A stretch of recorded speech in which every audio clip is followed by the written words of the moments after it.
ഈ 2 ദിവസങ്ങളിൽ ഞങ്ങൾ അനുഭവിച്ച വേദന 176 ബോഡി പാർട്സും 44 മൃതശരീരങ്ങളും ഇന്നലെയും ഇന്നും ഒക്കെയായി മറവ് ചെയ്യുകയായിരുന്നു. 176 ബോഡി പാർട്സും 44 മൃതശരീരങ്ങളും.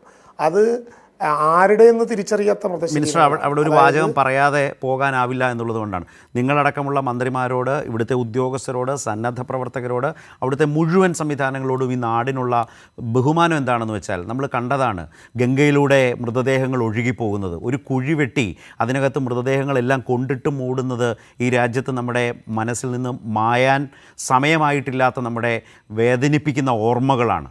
ഇതുപോലുള്ള ദുരന്തങ്ങളിൽ അങ്ങനെ കണ്ടിട്ടുള്ള നാട്ടിൽ ഒരു ശരീരഭാഗത്തെ ഒരു മൃതദേഹമായി കരുതി അതിന് ഒരു വ്യക്തിയോട് കാട്ടേണ്ട എല്ലാ ആദരവോടെയും ഔദ്യോഗിക ബഹുമതികൾ കൊടുത്തും അതിനായി ഒരു കുഴി വെട്ടിയും അവിടെ സർവ്വമത പ്രാർത്ഥനയും നടത്തി ആ രീതിയിൽ കാട്ടുന്ന ഒരു ആദരവുണ്ടല്ലോ, സത്യത്തിൽ അതിനൊരു സംവിധാനമൊരുക്കി. അത് പറഞ്ഞു പോകുമ്പോൾ ഹാരിസൺ പ്ലാന്റേഷനിലാണ് ഈ കുഴി വെട്ടിയതെന്ന് പലരും പറയുന്നത് കേട്ടു. പക്ഷേ അതെങ്ങനെ സംഭവിക്കുന്നതാണ്?